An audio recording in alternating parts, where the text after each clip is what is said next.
প্রিয় ছাত্রছাত্রীরা, সোমনাথদার কোচিং সেন্টারে তোমাদের সবাইকে স্বাগত। আজকের ভিডিওতে থাকছে মাধ্যমিক এবিটিএ টেস্ট পেপার 2024।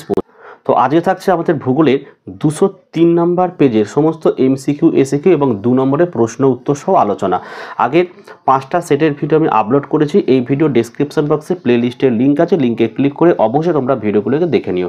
তো চলো আমরা ভিডিওটি শুরু করি। তো চলো আমাদের 1.1-এর প্রশ্নটা কী বলছে দেখো। বলছে যে অবরোহণ প্রক্রিয়ায় প্রাকৃতিক শক্তির ক্ষয় কাজের শেষ সীমা হলো অপশান গ লিখবে সমুদ্র পৃষ্ঠ। 1.2 দুটি সি বালিয়াড়ির মধ্যবর্তী করিডোরকে অপশান ঘ লিখবে গাসি বলে। 1.3 বায়ুমণ্ডলের যে উপাদানের প্রভাবে আকাশে বর্ণবৈচিত্র্য লক্ষ্য করা যায় তা হলো অপশান খ লিখবে ধূলিকণা। 1.4 এল নিনোর বছরগুলিতে ভারতে হয় অপশন ঘ লিখবে খরা। 1.5 যে তিথিতে চাঁদ ও সূর্যের মাঝে পৃথিবী থাকে তা হলো অপশন ক অমাবস্যা। 1.6 দেখে নাও আগুলহাস স্রোত দেখা যায় অপশন খ লিখবে ভারত মহাসাগরে। 1.7 তেজস্ক্রিয় বর্জ্যের মূল উৎস অপশন ঘ লিখবে পারমাণবিক শিল্প। 1.8 ম্যাকমোহন লাইনটি দেখা যায় অপশন খ লিখবে অরুণাচল প্রদেশে। 1.9 আম্রবৃষ্টি সংঘটিত হয় অপশন ঘ লিখবে গ্রীষ্মকালে। 1.10 ল্যাটেরাইট মৃত্তিকা দেখা যায় অপশন গ লিখবে পশ্চিমঘাট পর্বতের পশ্চিম ঢালে। 1.11 রেটুন প্রথা প্রয়োগ করা হয় অপশন ক লিখবে ইক্ষু চাষে। 1.12 উত্তর ভারতের ম্যানচেস্টার বলা হয় অপশন ক লিখবে কানপুরকে। 1.13 ভারতের দীর্ঘতম জাতীয় সড়ক পথটি হল অপশন গ লিখবে NH44। 1.14 টোপোগ্রাফিক্যাল মানচিত্রে সমোন্নতি রেখা অঙ্কন করা হয় যে রং দিয়ে তা হলো অপশন ক লিখবে বাদামি।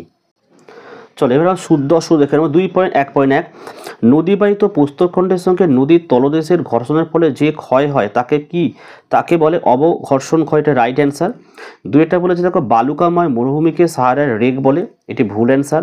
3 দেখো পর্বতের প্রতিবাদ ঢালে শৈলতকে বৃষ্টিপাত হয়, এটি রাইট অ্যান্সার।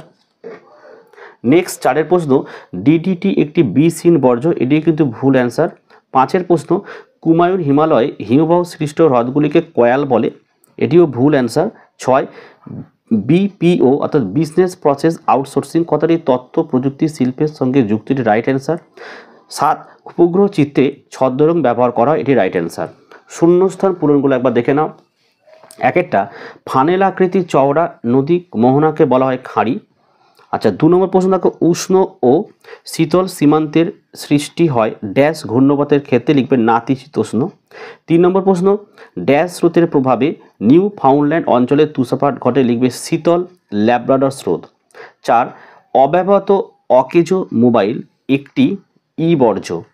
5 ড্যাশ হলো উত্তর পূর্ব ভারতের এক প্রকার স্থানান্তর আদিম কৃষি পদ্ধতি, লিখবে ঝুম চাষ। 6টা পশ্চিমবঙ্গের ড্যাশতে ধানের গবেষণা রয়েছে চুচুড়াতে। 7 স্পট নামক দূরসংবেদন উপগ্রহটি ড্যাশ দিতে প্রেরিত উপগ্রহ, এটা ফ্রান্সে।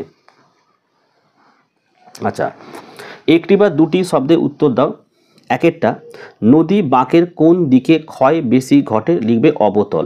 2 কোন জেট বায়ু ভারতে মৌসুমি বায়ুর আগমনে সহায়তা করে, উত্তর লিখবে ক্রান্তীয় পূবালি। আমি এখানটা লিখেছি দেখো 2টা ক্রান্তীয় পূবালি, ঠিক আছে। 3-এর প্রশ্নটা কি বলেছে দেখো চাঁদ ও পৃথিবীর মধ্যে সর্বাধিক দূরত্বপূর্ণ অবস্থানকে কি বলে, অ্যাপোজি বলে হলো। 4 দুটি পরিবেশ মিত্র বর্জ্যের উদাহরণ দাও, লিখবে আনাজের খোসা, চট।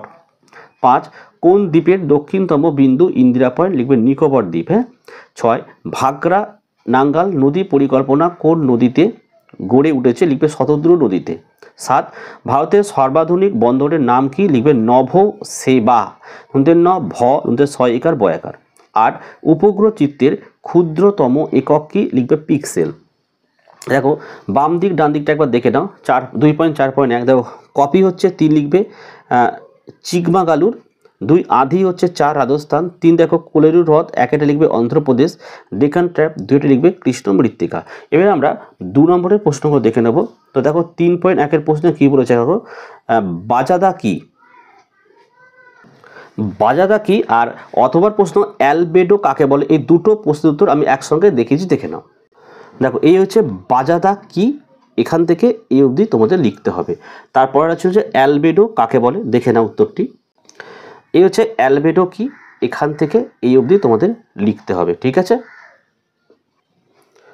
3.2 দেখো ডোল ড্রাম বলতে কি বোঝো, তার সঙ্গে সংযোগ অবস্থান বলতে কি বোঝো, দুটো উত্তর একসঙ্গে দেখে নাও।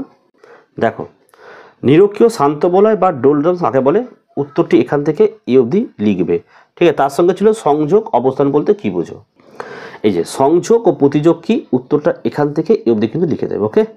নেক্সট প্রশ্ন দেখো, নেক্সট 3.3 বলছে বর্জ্য ব্যবস্থাপনায় 3R কথাটির অর্থ কি, তার সাথে অথবা প্রশ্ন আছে, দেখে নাও যে বিষাক্ত বর্জ্য কি, দুটো উত্তর একসঙ্গে দেখে নাও। দেখো উত্তরটি এইটা যে বর্জ্য ব্যবস্থাপনায় 3R এর ভূমিকা উল্লেখ করো, উত্তর দেখো এখান থেকে লিখবে A B C এই অবধি কিন্তু লিখতে হবে, দেখে নাও এই অবধি হচ্ছে। তারপরে প্রশ্ন হচ্ছে বিষাক্ত বর্জ্য কি, দেখো এই হচ্ছে বিষাক্ত বর্জ্য বলতে কি বোঝো, এখান থেকে এই অবধি উত্তরটা লিখবে, হচ্ছে। নেক্সট প্রশ্ন দেখো 3.4 বলছে ভাবর কি অথবা পশ্চিমী ঝঞ্ঝা বলতে কি বোঝো, দুটো উত্তর একসঙ্গে দেখে নাও। তো দেখো এই যে ভাবর কি বা ভাবর কাকে বলে, এখান থেকে এই অবধি উত্তরটা লিখবে, হয়েছে। তার সাথে ছিল আরেকটি প্রশ্ন পশ্চিমী ঝঞ্ঝা বলতে কি বোঝো, দেখো এই হচ্ছে পশ্চিমী ঝঞ্ঝা বলতে কি বোঝো, উত্তরটি এখানে শুরু হয়েছে। নেক্সট পেজে চলে আসো, এখান থেকে পুরো লিখছো এতটা, হয়েছে। নেক্সট প্রশ্ন দেখো কি আছে 3.5 সামাজিক বনসৃজন কাকে বলে আর অর্থকারী ফসল বলতে কি বোঝো, দুটো উত্তর একসঙ্গে দেখে নাও।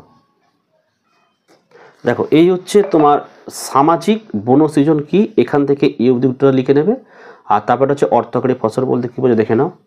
দেখো এই যে অর্থকারী ফসল বলতে কি বোঝো, হয়েছে, এখান থেকে এই অবধি, ওকে। নেক্সট দেখো কি প্রশ্ন বলছে এখানে, ভূ বৈচিত্র্য মানচিত্রে দুটি ব্যবহার উল্লেখ করো, তার সঙ্গে সেন্সর বলতে কি বোঝো। দেখো উত্তরগুলো, দেখো ভূ বৈচিত্র্য সূচক মানচিত্রে পাঠের প্রয়োজনীয়তা বা ব্যবহার লেখো, ব্যবহারটাকে লিখে দাও। এই যে 1 2 3 4 5 6টা রয়েছে, 3টে মুখস্থ অবশ্যই করে নেবে। পরে প্রশ্ন দেখো, তো দেখে নাও এই হচ্ছে সংবেদন কাকে বলে বা সেন্সর কাকে বলে, উত্তরটি এখান থেকে এই অবধি আমাদেরকে লিখতে হবে, ঠিক আছে। তো দেখো এই ছিল আজকের ভিডিওগুলো কেমন লাগছে অবশ্যই কমেন্ট করে জানিও, আগের পেজগুলো অবশ্যই তোমরা দেখে নিও। আর একটি লাইক করে এবং চ্যানেলে নতুন হলে চ্যানেলটিকে সাবস্ক্রাইব করো, পাশে থাকা বেল আইকন প্রেস করে অল নোটিফিকেশনটা কিন্তু অবশ্যই অন করো, যাতে আমি যখনই কোনো ভিডিও আপলোড করব সবার প্রথম যেন তোমার কাছে পৌঁছে যেত। আজকের ভিডিও আমি এখানে শেষ করলাম, তোমরা প্রত্যেকে ভালো থেকো এবং সুস্থ থেকো।